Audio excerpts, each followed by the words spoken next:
మీకు బండు ప్రేక్షకులకు మన ప్రభువుని యేసుక్రీస్తు నామమున వందనములు. మోకాలపై ఆరాధింప ఆశ, పూర్ణ మనసుతో ఆరాధింప ఆశ, పూర్తిగా పూజింప ఆశ, నీ పూర్తిగా మారాలని ఆశ.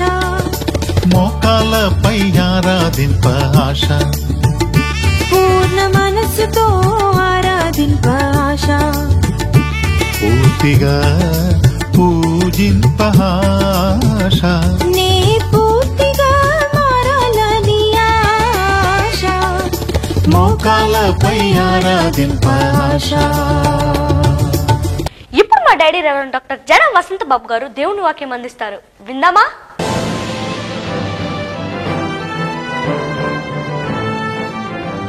క్రీస్తునందు ప్రియమైనటువంటి దేవుని బిడ్డలారా, మీ 50 మందికి నా హృదయపూర్వకమైన వందనాలు తెలియచేస్తూ ఉన్నాను. ఈ దినమందు శ్రీమంతుడకు దేవుడు మరోసారి మనతో మాట్లాడి బలపరచునట్లు పరమగీతాల గ్రంథం 5వ అధ్యాయం 4వ వాక్యమును మరియు 5వ వాక్యమును చదువుకొని ధ్యానం చేసుకుందాం. తలుపు సందులో నా ప్రియుడు చెయ్యుంచగా నా అంతరంగము అతని ఎడల జాలిగొనెను.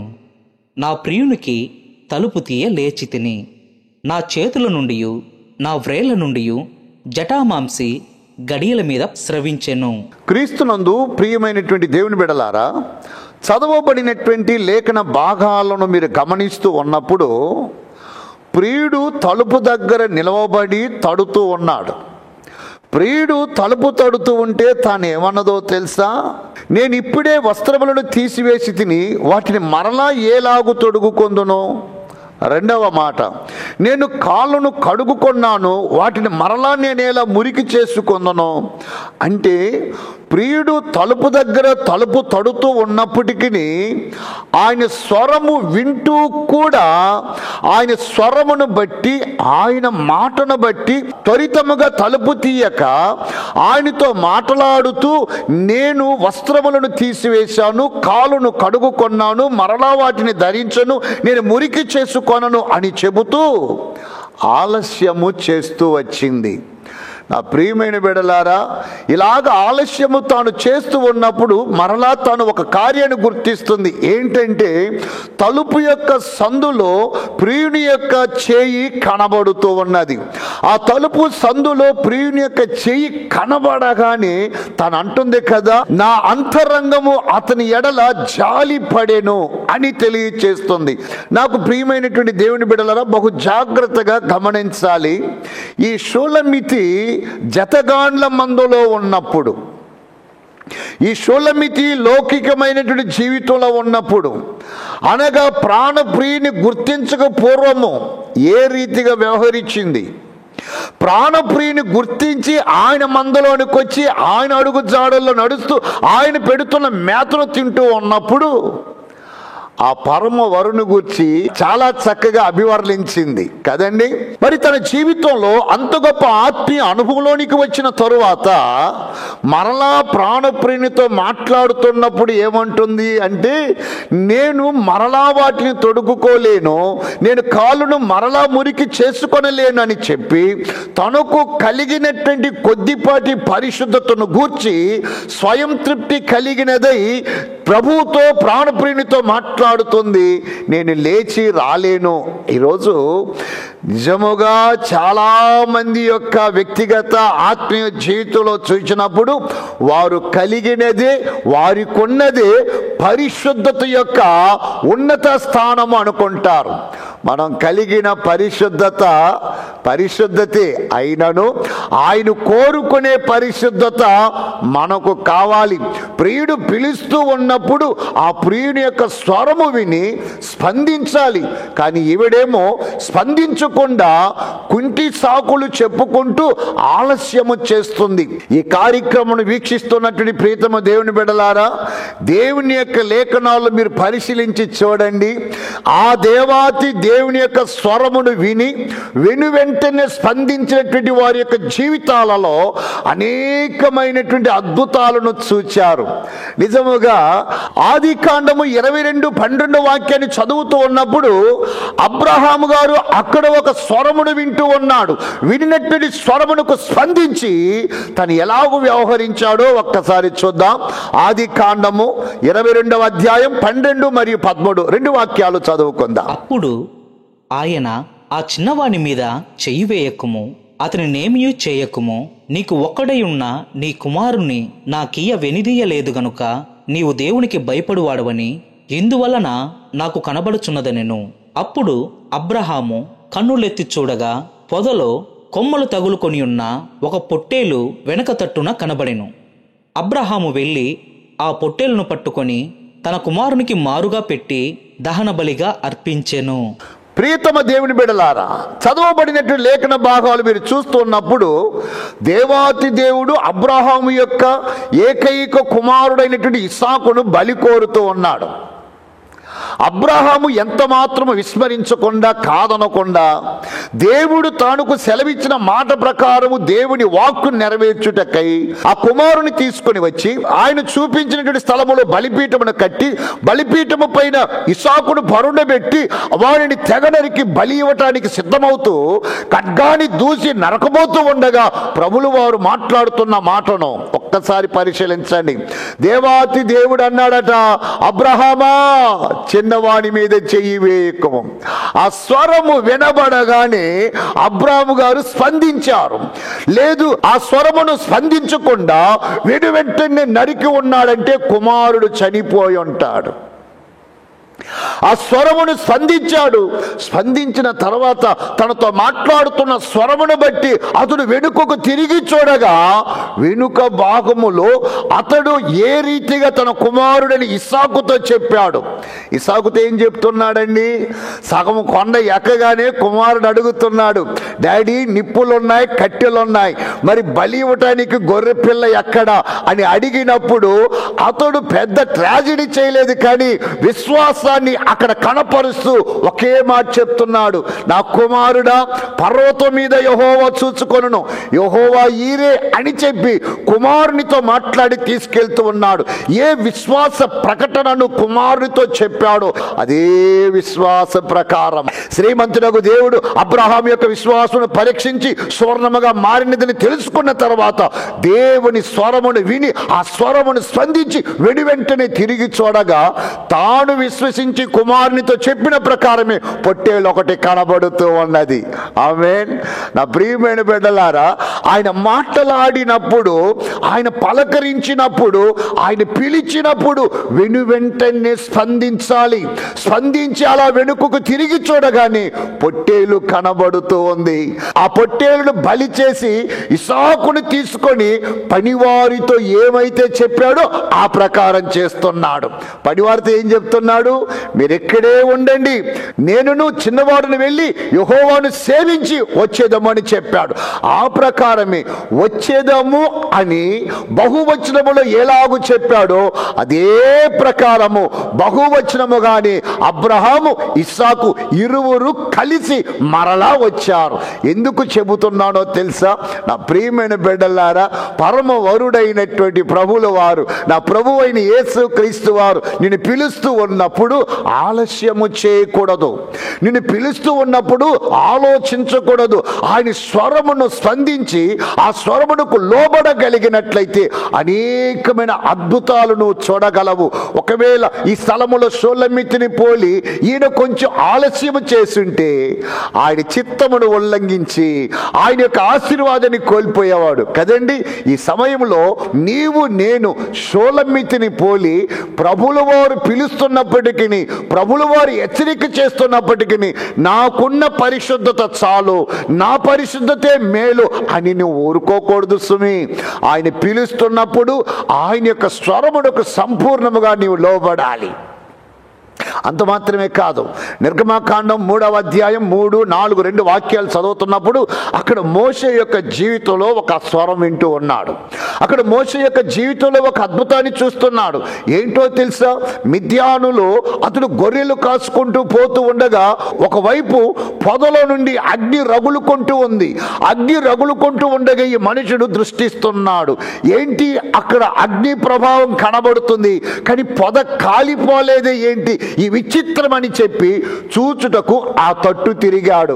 నా ప్రియమైన బిడ్డలారా, ఎప్పుడైతే స్పందించి ఆ తట్టు తిరిగాడో ఒక స్వరం వినబడుతుంది, మోసే మోసే మోసే. నా ప్రియమైన బిడ్డలారా, స్వరము వినబడగానే కయ్యూను పోలి అతను ఎదురాడకుండా, వేరు మాట పలకకుండా దేవుని ఎదుట చిత్తము తండ్రి అని చెప్పి సంపూర్ణముగా సమర్పణ చేసుకున్నాడు. అంతటి వృద్ధాప్యములో కూడా బలమైనటువంటి వక్తగా, ప్రవక్తగా దేవాతి దేవుడు మోషేను వాడుకున్నాడు. అవునా కదండి? మరి అలాంటి గొప్ప దేవుడు మోషేను వాడుకున్నట్టు నిన్ను వాడుకోవాలంటే వయసుతో ప్రమేయం లేదు, వయసుతో ప్రమేయం లేదు. ఆయన స్వరమును విన్న వెంటనే స్పందించాలి, ఆయన స్వరమును విన్న వెంటనే లోబడాలి, ఆయన స్వరమును విన్న వెంటనే విధేయత కనపరచాలి. అయ్యో నేను వస్త్రాలు తీసివేశాను, అయ్యో నేను కాళ్ళు కడుగుకొన్నాను, మరలా వాటిని ధరించలేను, మరలా మురికి చేసుకోలేనని ఆయనతో అతి పరిశుద్ధత కలిగినట్టు నీవు కుంటి సాకులు చెప్పక ఆయన పిలిచిన పిలుపుకు లోబడ్డావంటే ఆశీర్వాదాన్ని, ఆరోగ్యాన్ని నీవు సొంతం చేసుకోగలవు. నిజంగా అబ్రహాము ఆ స్వరమును స్పందించాడు, గొప్ప భాగ్యాన్ని పొందాడు.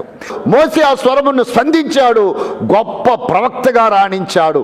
మోసే చేసిన అద్భుతాలు ఇంకెవరు చేసి ఉండగలరు?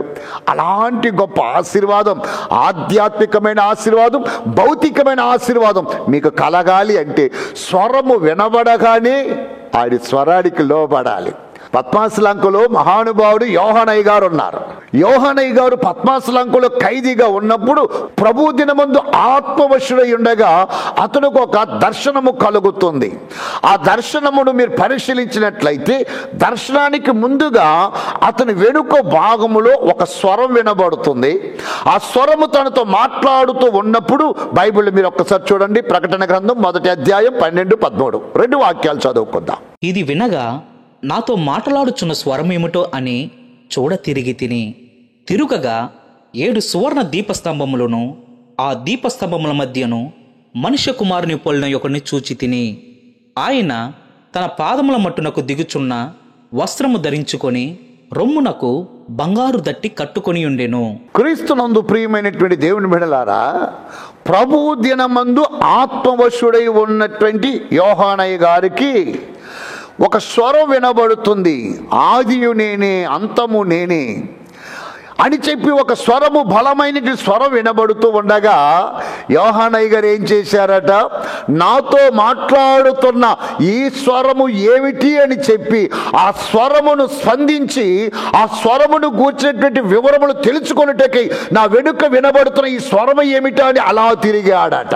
బైబిల్ చెప్తుంది, వెనుకకు తిరిగి చూడగా 7 సువర్ణ దీప స్తంభముల మధ్య మనిషి కుమారుని పోలిన ఒకరిని చూచి తిని. నా ప్రియమైనటువంటి దేవుని బిడ్డలారా, ఈరోజు ఈ ప్రపంచం యొక్క తలరాత, ఈ ప్రపంచం యొక్క తలరాత పరిశుద్ధ గ్రంథములోని ప్రకటన గ్రంథములో సంపూర్ణముగా వ్రాయబడ్డది. పరిశుద్ధ గ్రంథములోని ప్రకటన గ్రంథములో ఏ ఏ కార్యములైతే పరిశుద్ధాత్మ దేవుడు 1వ శతాబ్దములో యోహానుతో చెప్పి వ్రాయించాడో ఆ కార్యములన్నీ ఈ దినములలో మన కన్నుల ఎదుట క్షుణ్ణంగా నెరవేరుతూ ఉన్నాయి. కారణం ఏంటో తెలుసా? ఆ దినమందు అతనితో మాట్లాడుతున్నటువంటి ఆ స్వరమును వినగానే నిర్లక్ష్యాన్ని కనపరచలేదు. తనతో మాట్లాడుతున్న స్వరమును వినగానే నిర్లక్ష్య వైఖరి చూపించలేదు. అది ఏంటో అని పట్టించుకోకుండా ఉండలేదు. నాతో మాట్లాడుతున్న ఈ దైవికమైన స్వరం ఏమిటి అని ఆ స్వరమును అబ్జర్వ్ చేయటకే తిరిగి చూచాడట.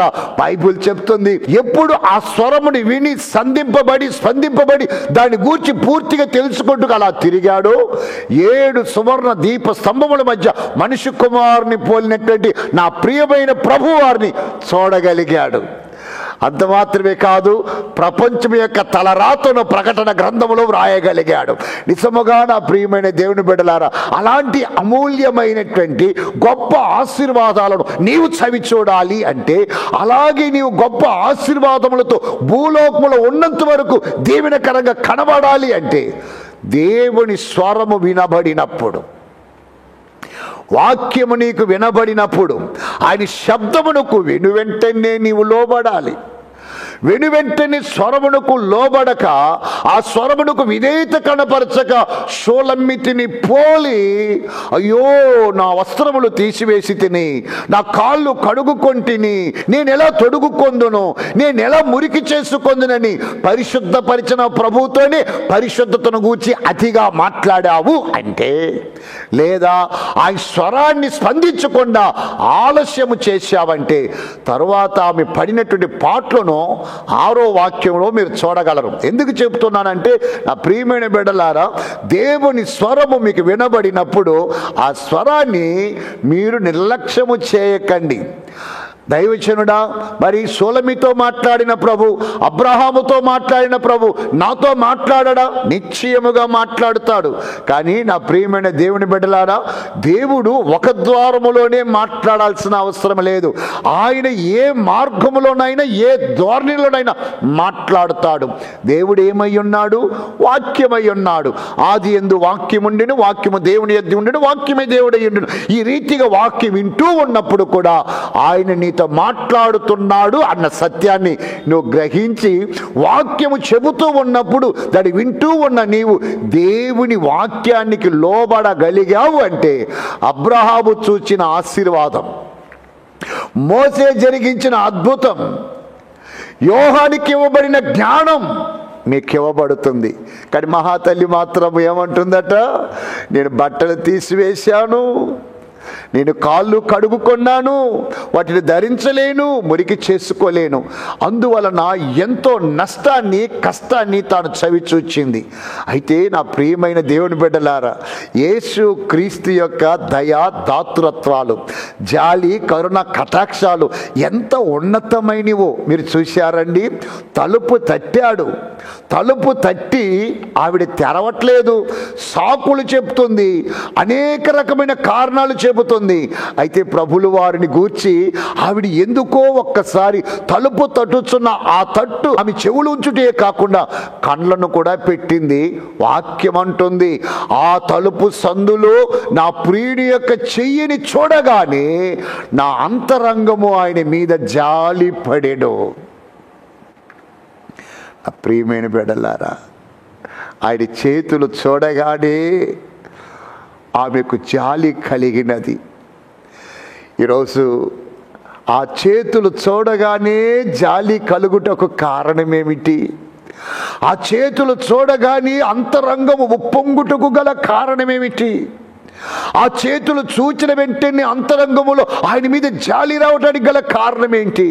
ఒక్కటే, తలుపు సందులో కనబడుతున్న ఆ చేతిని చూడగానే ఆ ప్రియుడు ప్రియురాలి కొరకు, ప్రభువైన క్రీస్తు సంఘము కొరకు పొందినటువంటి గాయములు, ఆ చేతులలో నుండి స్రవిస్తున్నటువంటి రక్తధారలు కనబడగానే ఆమె యొక్క అంతరంగము జాలిపడ్డది. నిజంగా ఏనాడైనా నీ కొరకు గాయపరచబడిన యేసయ్య చేతులను చూచావా?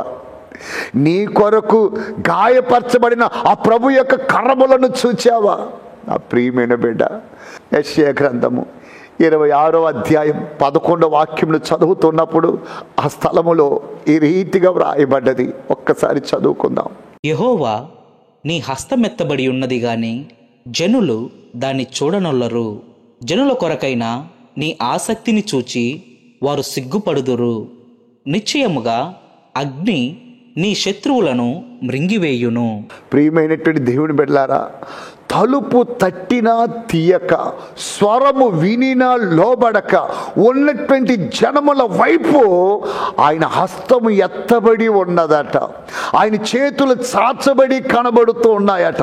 ఇదిగో ప్రయాసపడి భారము మోసుకొనుచున్న సమస్తమైన జనులారా నా యొద్దకు రండి, నేను మీకు విశ్రాంతినిచ్చుదునని ఆయన చేతులు చాచిన స్థితిలో కనబడుతున్నాడు. కానీ చదువుకున్న మాటలు మీరు గమనించినట్లయితే, యెహోవా నీ హస్తము ఎత్తబడి ఉన్నది కానీ జనములు దానిని చూడనొల్లరు. నా ప్రీతమ దేవుని బిడ్డలారా, నీ కొరకు గాయపరచబడినటువంటి, నీ కొరకు నలగొట్టబడినటువంటి, నీ కొరకు శ్రమ నొందినటువంటి ఆయన యొక్క చేతులో నీవు చూడవా? షోలమ్మిత్ అంటుంది, నేనైతే నిర్లక్ష్య వైఖరితోనే ఉన్నాను, నేనైతే అలక్ష్యము చేశాను, నేనైతే వేగముగా రాలేదు, కానీ నా ప్రభు యొక్క చేయి తలుపు సందులో చూడగానే, నా నిమిత్తం ఆయన పొందిన గాయాలు చూడగానే, ఆయన చేతుల్లో ఉన్న దెబ్బలను చూడగానే, స్రవించుతున్న రక్తమును చూడగానే నా అంతరంగము జాలి కొనేను. ఇంకా ఎన్నాళ్ళు? ఒక్క మాట చెప్పనా? ఆ రోజు యూదులు, రోమీయులు యేసు ప్రభుల వారిని ఒక్కసారే కొట్టారు, యేసు ప్రభుల వారిని ఒక్క పర్యాయమే కొట్టారు. అయితే బైబిల్ ఏమంటుందో తెలుసా? ఒక్కసారి హెబ్రీయులకు రాసిన పత్రిక 6వ అధ్యాయం 4వ వాక్యాన్ని చదువుకుందాం. ఒకసారి వెలిగింపబడి పరలోక సంబంధమైన వరమును రుచిచూచి పరిశుద్ధాత్మలో పాలివారై. క్రీస్తునందు ప్రియమైనటువంటి దేవుని బిడ్డలారా, చదవబడినటువంటి వాక్యమును మీరు ఒక్కసారి గమనించినట్లయితే, ఒక్కసారి వెలిగింపబడి పరలోక సంబంధమైనటువంటి వరములను రుచి చూచి అనుభవించిన తరువాత మరలా తప్పిపోయిన వారు దేవుని కుమారుని పిలువబడుతున్న, మనిషి కుమారుని పిలువబడుతున్నటువంటి యేసుక్రీస్తును మరలా బహాటముగా సిలువకు కొట్టుచున్నారని హెబ్రీ గ్రంథకర్త తెలియచేస్తున్నాడు. రోమీలో ఒక్కసారి కొట్టారు, యూదులు ఒక్కసారి సిలువకు కొట్టారు. మరి నా ప్రియమైన బిడ్డలారా, నీవు రక్షింపబడినానని చెప్పుకుంటూ, బాప్తిసం పొందానని చెప్పుకుంటూ, బల్లలో కలుసుకుంటున్నానని చెప్పుకుంటూ, వాక్యమును చేతబట్టి, బైబిల్ చేతబట్టి నడుస్తూ ఉన్నటువంటి నీ వ్యక్తిగత జీవితంలో నీవు చేయించున్నటువంటి అతిక్రమను బట్టి మరలా ఆయన బహాటముగా సిలువకు కొట్టుతున్నారట. నీకు జాలి లేదా? నీ కొరకు ప్రాణం పెట్టిన ప్రభు పైన నీకు జాలి లేదా? ఆయన జాలి, దయా, దాతృత్వం కలిగి విడిచిపెట్టకూడని భాగ్యమును విడిచిపెట్టి దాసుని స్వరూపము ధరించి మరణమగునంతగా తన్ను తాను తగ్గించుకున్నాడు. కారణమేంటో తెలుసా? ఎలాగైనా సరే నిన్ను రక్షించాలని, ఎలాగైనా సరే నన్ను రక్షించాలని. నా ప్రియమైనటువంటి బిడ్డలారా, ఒక్కసారి వెలిగింపబడి దైవీకమైన వరములను రుచి చూచి మరలా మీరు తప్పిపోతున్నారంటే ఆయన గాయాలు రేపుతూ ఉన్నారు. షోలమితి ఆ తలుపు సందులో ఉన్న నా ప్రభు యొక్క చేయిని చూడగానే తను అంటుంది, అయ్యో నేను మరలా నా ప్రభు యొక్క గాయములను రేపను, నేను నా ప్రభు యొక్క గాయములను రేపను. ఇప్పుడే నా అంతరంగములు ఆయన మీద జాలి కలిగెను, ఆయన నేను ప్రేమించుచున్నాను. ఆయన యొక్క గాయములు చూడగానే గుండె చెరువు చేసుకున్నది. మరి నీ ఆత్మీయ జీవితంలో ఆ ప్రభుల పట్ల ఏ రీతిగా వ్యవహరిస్తున్నావు? నా ప్రియమైన బిడ్డలారా, స్వరము విన్న వెంటనే మీరు స్పందించారనుకోండి, నిశ్చయముగా దేవుడు మిమ్మల్ని చక్కగా ఆశీర్వదించి మంచి పాత్రగా వాడుకుంటాడు. ఒకవేళ ఆ స్వరము విని కూడా నీవు విస్మరిస్తూ నిర్లక్ష్య వైఖరి చేశావంటే నీ పరిస్థితి ఏంటో తెలుసా నాన్న? యెషయా గ్రంథము 1వ అధ్యాయము 19వ వాక్యములు ఇలాగు రాయబడ్డది. మీరు సమ్మతించి నా మాట వినిన ఎడల మీరు భూమి యొక్క మంచి పదార్థములను అనుభవింతురు. సమ్మతింపక తిరుగుబడిన ఎడల నిశ్చయముగా మీరు ఖడ్గము పాలగుదురు. యెహోవా ఇలాగుననే సెలవిచ్చియున్నాడు. మీరు సమ్మతించి నా మాట వినిన ఎడల భూమి యొక్క మంచి పదార్థములను మీరు భుజింతురు. సమ్మతింపక ఆయన గాయములను రేపునట్లు తిరుగుబడిన ఎడల ప్రభు వాక్యం అంటుంది, మీరు ఖడ్గపాలగుతారు. నా ప్రియమైన బిడ్డలారా, అనేక సార్లు విస్మరించావు, అనేక సార్లు ఆయన దుయ్యపెట్టావు, అనేక సార్లు నీతో మాట్లాడుతున్న స్వరమును తిరస్కారము చేశావు. ఒకవేళ ఈ సమయంలో ప్రభు నీతో మాట్లాడుతున్నాడు కదా, ప్రభు నీతో మాట్లాడుతున్న ఈ గడియలో షోలమితిలాగా అయ్యో నా వస్త్రములను తీసివేసి తిని నా కాళ్ళను కడుగుకొంటిని, వాటిని మరలా నేను ఎలా తొడుగుకొందును, మరలా నా పాదములు ఎలా మురికి చేసుకొందునని సాకులు చెప్పుతూ కనబడక ఆమె హృదయము ఎలాగైతే జాలి కొన్నదో ఆ ప్రకారమే ఆయన గాయములను చూచిన నీవు, నా కొరకు గాయపరచబడిన ప్రభువుని చూచిన నీవు నిశ్చయముగా నా ప్రియమైన బిడ్డలారా ఒక్కసారి నీ హృదయములో నుండి జాలి కలిగిన వాడవై, జాలి కలిగిన దాడవై ఆయన తట్టు తిరిగి, యేసయ్యా నీ స్వరమునకు నేను లోబడుతున్నాను, నీ స్వరమునకు నేను లోబడుతున్నానని చెప్పగలిగారు అంటే నిశ్చయముగా అబ్రాహాముని హెచ్చించిన దేవుడు మిమ్మల్ని హెచ్చిస్తాడు. మోషేను వాడుకున్న దేవుడు మిమ్మల్ని వాడుకుంటాడు. యోహానయ్య గారికి దర్శనమిచ్చి ప్రపంచ తలరాత్రులు వ్రాయించిన దేవుడు మీకు అంత్యకాలములో ఆయన ఆత్మను మీ పైన వర్షింపచేసి యోవేలుతో చెప్పిన ప్రకారమే దర్శనములతో, ఆధ్యాత్మికమైన వరములతో నింపి దైవీకమైన జ్ఞానముతో అలంకరించగలడు.